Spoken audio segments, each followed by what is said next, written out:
Hello students, welcome back. आज हम nitrogen family के अंदर उसके जो कंपाउंड्स है वो पढ़ने स्टार्ट कर रहे हैं। तो फर्स्ट जो है वो डाई नाइट्रोजन है। आज की इस वीडियो के अंदर हम सिर्फ डाई नाइट्रोजन को पढ़ने वाले हैं, कंप्लीट स्टडी करेंगे इसकी। तो let's start the video.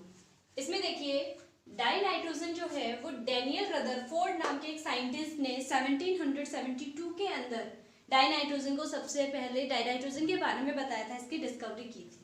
Okay, तो डैनियल रदरफोर्ड जो थे साइंटिस्ट, उन्होंने इसको ढूंढा था। It exist as a diatomic gas, क्योंकि ये डायटोमिक गैस के फॉर्म में प्रेजेंट रहती है इन द एलिमेंटल स्टेट। जब ये एलिमेंटल स्टेट में होती है तो therefore it is called die nitrogen. क्योंकि ये डायटोमिक गैसेस फॉर्म के अंदर प्रेजेंट रहती है, इसलिए हम इसे क्या कहते हैं, डाई नाइट्रोजन। जो एटम है दो, वो किस चीज के बने हुए होते हैं, डाई नाइट्रोजन। दोनों नाइट्रोजन के होते हैं तो डाई नाइट्रोजन बोल देते हैं। अब देखिए, इसके प्रिपरेशन के बारे में बात करेंगे। प्रिपरेशन जो है वो किस किस तरीके से की जा सकती है। कमर्शियल प्रिपरेशन फ्रॉम एयर, जो कमर्शियल प्रिपरेशन है वो एयर से कर सकते हैं। लिक्विफिकेशन ऑफ एयर जब किया जाता है तो हमें ये पता है कि एयर के अंदर 78% नाइट्रोजन जो N2 गैस होती है वो प्रेजेंट रहती है, बाकी ऑक्सीजन प्रेजेंट रहती है। तो अगर हम एयर को कंप्रेस करके उसे किसी भी तरीके से लिक्विफाई कर ले तो उसमें से नाइट्रोजन गैस को अलग किया जा सकता है और ऑक्सीजन को अलग कर लेंगे। तो हमें तो यहाँ पे डाई नाइट्रोजन चाहिए, तो वहां से बहुत ही मतलब एक लार्ज अमाउंट के अंदर जो डाई नाइट्रोजन है वो मिल जाएगा। लैबोरेटरी के अंदर किस किस मेथड के थ्रू हम डाई नाइट्रोजन बना सकते हैं। फर्स्ट जो मेथड है वो है from thermal decomposition of NH4NO2।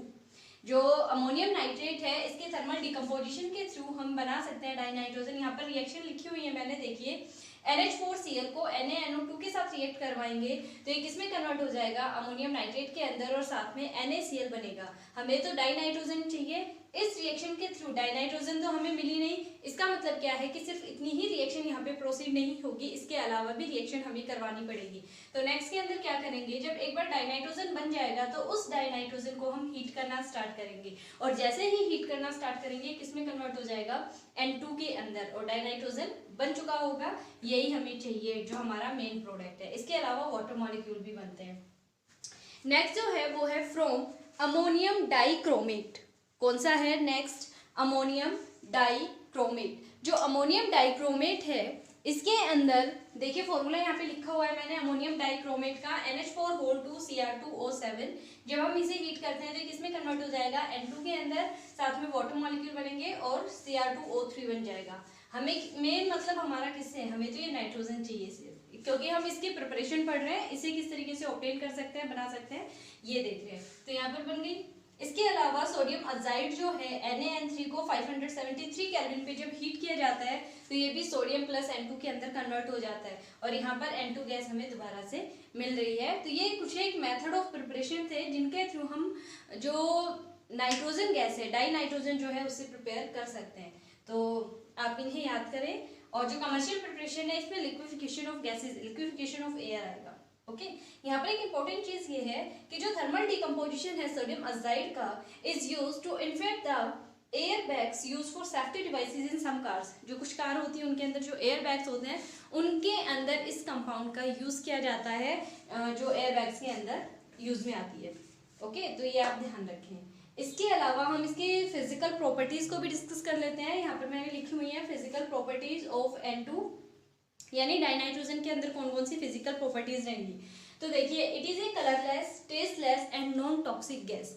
Air के अंदर 78% तक डाई नाइट्रोजन प्रेजेंट होती है। जब हम इनहेल कर रहे हैं तो ऑक्सीजन के साथ साथ हम अपने अंदर डाई नाइट्रोजन को भी ले रहे हैं, तो क्या हम मर जाते हैं उसे इनहेल करने से? कुछ भी नहीं होता है। इसका मतलब क्या है कि ये नॉन टॉक्सिक गैस है, ये जो है हमारी लाइफ के ऊपर इफेक्ट नहीं डाल रही है। ओके, अगर कुछ अमाउंट में हमारे अंदर जा रही है कोई बात नहीं, वो एक्सेल हो जाती है, उससे हमें कोई हार्म नहीं होता। इसका मतलब क्या है, नॉन टॉक्सिक है। क्या एयर यहाँ पर प्रेजेंट है? क्या आपको नाइट्रोजन गैस के एटम्स कहीं पर भी दिखाई दे रहे हैं? नहीं दिखाई दे रहे। ना नाइट्रोजन गैस के मॉलिक्यूल्स हमें कहीं भी दिखाई दे रहे। इसका क्या मतलब है, कलरलेस होता है ये, इसके अंदर किसी भी तरीके का कोई कलर प्रेजेंट नहीं होता जिससे हम इसे डिटेक्ट कर सके। Third, it is tasteless. अब हम अगर मान लो बोल भी रहे हैं तो एयर तो अपने मुंह में जा ही रही है, क्या उसमें किसी तरीके का टेस्ट होता है? ऑक्सीजन में या नाइट्रोजन में किसी भी तरीके का कोई टेस्ट नहीं होता है, जिस वजह से हमें उसके किसी भी एक स्पेसिफिक टेस्ट की फीलिंग नहीं आती है। ओके, तो ये टेस्टलेस भी होता है। इट हैज 2 स्टेबल आइसोटोप्स, इसके पास 2 स्टेबल आइसोटोप्स होते हैं, कौन कौन से, N14 एंड N15। ये 2 स्टेबल आइसोटोपिक फॉर्म के अंदर जो नाइट्रोजन है वो एग्जिस्ट करता है। It is very slightly soluble in water, water के अंदर ये बहुत ही लिटिल अमाउंट के अंदर सॉल्युबल रहता है।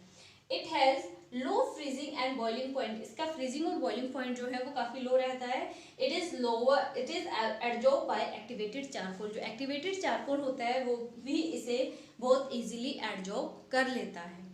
ओके, अगर हम यहाँ पर स्ट्रक्चर की बात करें तो स्ट्रक्चर देखिए इसकी, जो डाई नाइट्रोजन है, एक नाइट्रोजन और ये दूसरा नाइट्रोजन, नाइट्रोजन जो है एक दूसरे के साथ ट्रिपल बॉन्ड बनाते हैं। जब ये डाइनाइट्रोजन के फॉर्म में प्रेजेंट रहता है तो ट्रिपल बॉन्ड बना के एक दूसरे के साथ प्रेजेंट रहते हैं, और इसी वजह से जो ट्रिपल बॉन्ड है, मान लो कोई चीज एक सिंपल एक बॉन्ड के थ्रू एक दूसरे के साथ अटैच है, कोई 2 के साथ अटैच है, कोई 3 के साथ अटैच है, डाई नाइट्रोजन 3 बॉन्ड बनाए हुए हैं, एक ये नाइट्रोजन है एक ये नाइट्रोजन है, दोनों ने 3 जो बॉन्ड है वो बना रखे हैं एक दूसरे के साथ में।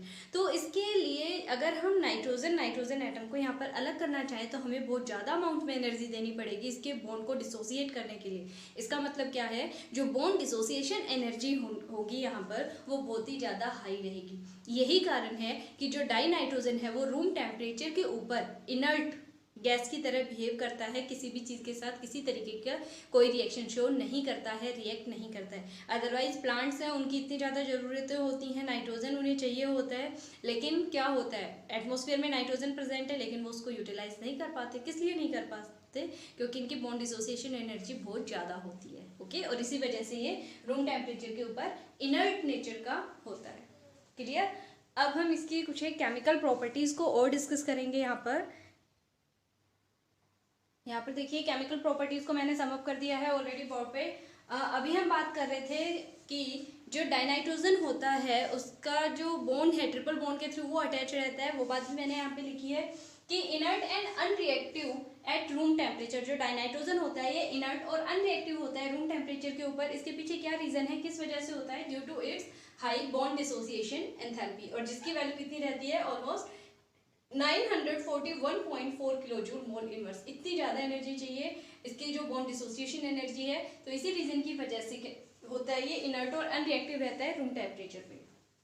अब हम बात करते हैं इसकी केमिकल प्रॉपर्टीज की।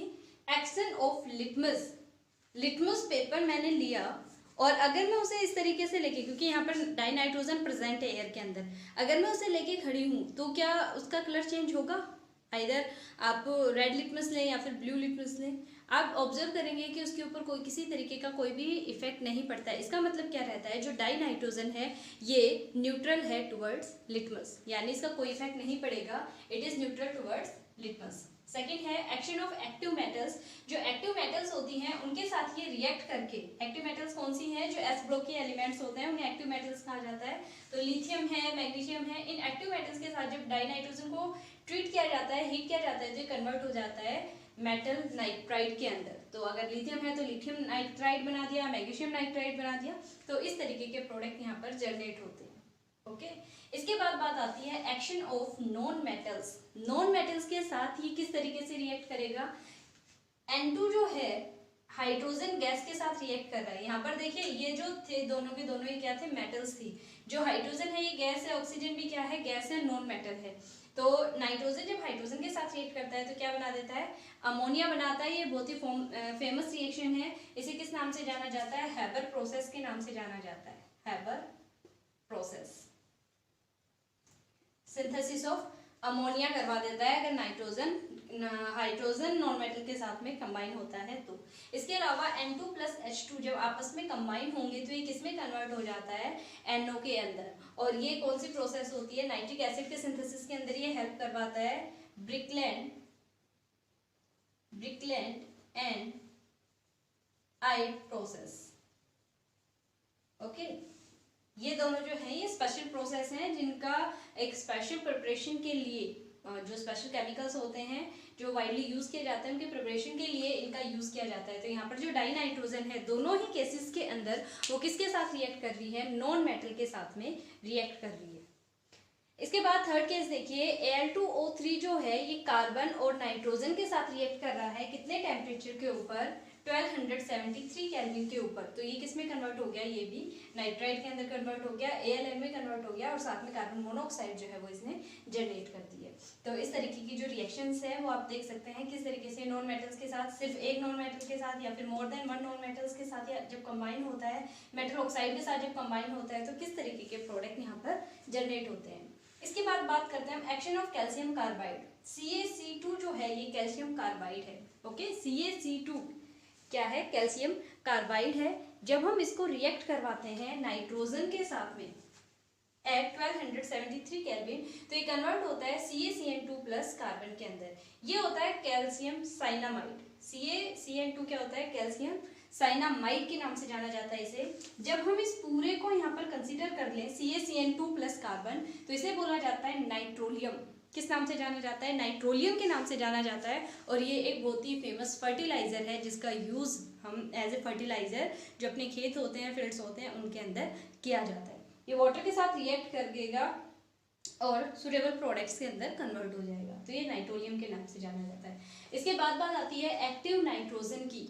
एक्टिव नाइट्रोजन का मतलब क्या है, इस तरीके से एक्टिव फॉर्म में रहे, डाई नाइट्रोजन की फॉर्म में ना रहे, एक्टिव नाइट्रोजन यानी इस तरीके से प्रेजेंट रहे। जब एसिटाइलिन के साथ इसको रिएक्ट करवाया जाता है, अब देखिए यहाँ कार्बन कार्बन के बीच में ट्रिपल बॉन्ड प्रेजेंट है यानी काफी स्टेबलाइज है ये बॉन्ड, लेकिन फिर भी जो एक्टिव नाइट्रोजन है इसकी इतनी टेंडेंसी होती है कि इस बॉन्ड को ब्रेक करवा देगा यहाँ पर, और किस तरीके से प्रोडक्ट में कन्वर्ट हो जाएगा, H की जगह खुद चला जाएगा नाइट्रोजन, तो CH की जगह क्या आ गया, CN। ओके, और नाइट्रोजन और कार्बन के बीच में अब ट्रिपल बॉन्ड बना हुआ है, जबकि कार्बन कार्बन के बीच में कैसा आ गया, सिंगल बॉन्ड आ गया। और यहाँ कार्बन कार्बन के बीच में कैसा था, ट्रिपल बॉन्ड था, और कार्बन और हाइड्रोजन के बीच में सिंगल बॉन्ड था, तो जस्ट अपोजिट कर दिया इसका। तो इसे जाना जाता है साइनोजन के नाम से। इस कंपाउंड को किस नाम से जाना जाता है, साइनोजन के नाम से। और जो हाइड्रोजन है वो हाइड्रोजन गैस की फॉर्म में यहाँ से एलिमिनेट कर दिया जाता है, अलग कर दिया जाता है। तो ये एक्टिव नाइट्रोजन के साथ रिएक्शन जब करवाई जाती है तो इस तरीके की रिएक्शन हमें देखने को मिलती है। अब लास्ट में बसते हैं इसके यूजेस क्या क्या हैं।